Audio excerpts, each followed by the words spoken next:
Ito na nga mga ka-antrip ang ating output, ang ating sticker. Ayan siya. Hello ulit mga ka-antrip, welcome back again to our channel. Kumusta po kayo? Kung bago ka lang po sa channel na ito, ang akin pong talagang mga vlogs dito ay tungkol po sa pagsisimula at mga tips po sa pagsisimula at about sa motor parts business and accessories. Pero since kami po ay nasa motor parts business at mabenta rin po sa motor shop ang mga sticker, kaya nag-start din po ako ng small sticker printing business para sa mga motorcycles. May mga nagpapagawa din ngayon yung mga invitation ng binyag or birthday ng anak nila. Instead na yung mga invitation paper yung pinapagawa nilang parang sticker para nga naman hindi sayang, kasi kapag yung ano daw yung mga invitation tinatapon lang pagkatapos, pero kapag mga halimbawang sticker ay nagagamit ng mga binibigyan nila kasi pinapadikit sa motor, pinapadikit sa cellphone, pinapadikit sa TV, pinapadikit sa baunan ng tubig. So, hindi nasasayang yung ating pa-invitation, diba? So, yun mga nagpapagawa din dito sa akin. At yung mga content creator din, yung mga nagbablog or vloggers na namimigay ng sticker sa kanilang mga followers sa Facebook, kagaya nito. So, may mga nagpapagawa sa akin ito. Meron din yung customize, yung ganito kalalaki. So, yung sa akin, ito pinamimigay ko rin to sa mga followers ko sa Facebook, sa page namin, at ganun din yung ibang mga content creator. So, isi-share ko po sa inyo ano ba ang best quality. Kapag try po ako ng combination ng sticker paper na ganito yung kinalabasan niya. Sticker paper at yung kanyang laminating film, hindi sila nagmatch. So, ito hindi ko na nilaminate kasi nga ganito. Mukha siyang madungis, mukhang madumi. Sa kasamang palad, marami po yan. 1, 2, 3, 4, 6 na bundle, 6 na pack na maramihan yung ganito siya karami. Pakita ko sa inyo, wait lang. 6 na ganito kararami. Hindi ko na ubos yung isa, hanggang try lang dahil ang pangit nung output. Mukha siyang madungis, ang pangit nung kinalabasan nung ink, kaya hindi ko na siya inulit. So, share ko sa inyo yung magandang quality, kagaya nito.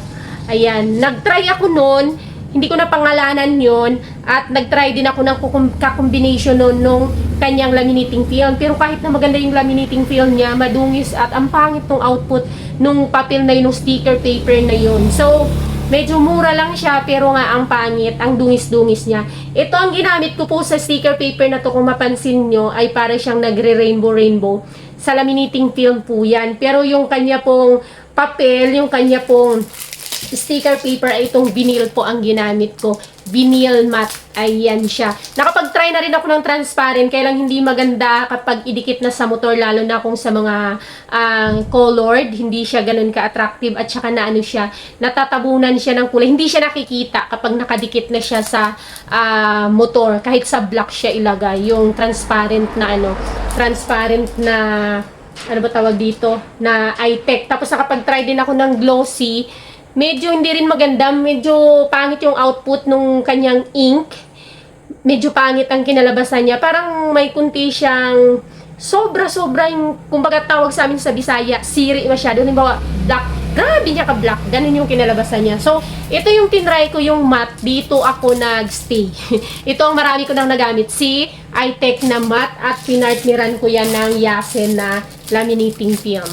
Yes. So, perfect combination sila, si Yasen. Kung mapansin nyo, ito, may parang nag-iilaw-ilaw siya, diba? Or nagre-rainbow-rainbow. Kasi hologram rainbow yung aking ginamit dyan. Medyo attractive kasi siya, tsaka yan yung mabenta sa akin. So, kung kung ayaw nyo nang may pa-hologram effect na ganyan, meron namang plain lang. Meron namang hindi hologram yung kanyang design, yung lang siya, maging glossy lang, ganun. So, cold laminating po cold laminating na laminating film or phototop kung tinatawag ng iba, phototop yan siya. So, sila yung magandang combination. Maganda yung paper ni iTech at maganda rin ang laminating film ni Yasen. So, hindi ka magsisisi dito.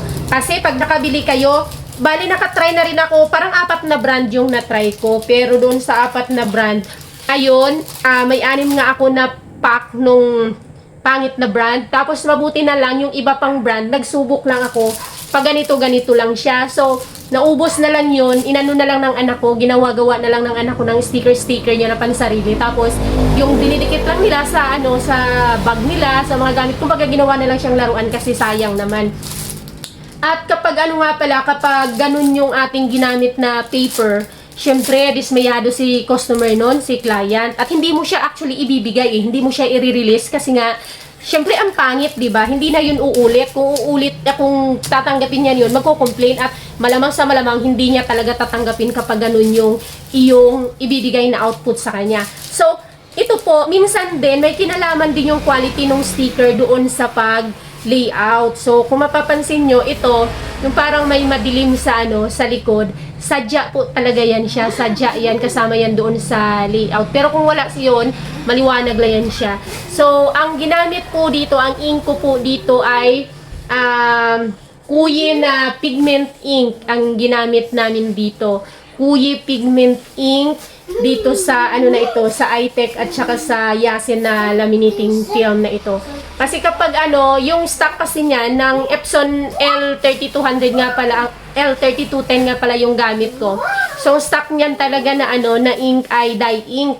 Ngayon sa pagre-research ko na pangit daw ang quality or output ng dye ink nga kapag sa sticker at kung gusto mo ng magandang output, magandang quality, mag-pigment ink ka. So, Kuyi pigment ink yung ginamit ko, na bali wala na yung niyan, yung kanyang warranty ng print, yung printer, dahil nga sa ginamitan ko siya ng Kuyi pigment ink. Pero, hindi naman din ako nagsisi dahil maganda rin naman ang kinalabasan. Ito nga pala ay wala siya yung tinatawag natin dito na yung bleed, yung may palagpas. Meron kasi mga ibang design or mayroon akong ginagawa na may bleeding. Kagaya nito, yung may white pa siya sa outline niya. May outline siya. May outline. So ito wala kasi nga maliit pang pang cellphone. Pero kapag yung mga medyo malalaki dito, ginagawa ko, nilalagyan ko siya ng outline. Yung may putik pa siya na palagpas.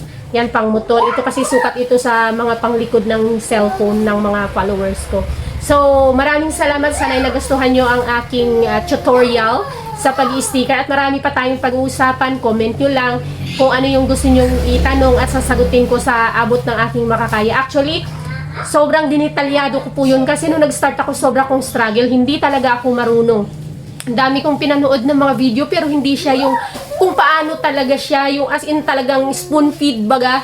Kasi nga hindi naman ako maalam gumamit ng computer dahil po kami nasa motor parts business. Hindi ako maalam, hindi nga ako marunong mag-layout. So nagpa-layout na yan ako, nagbayad lang ako ng mag-layout at ako nang gumawa. So sobrang struggle ko when I started this, lalo na itong Kuyi Mini.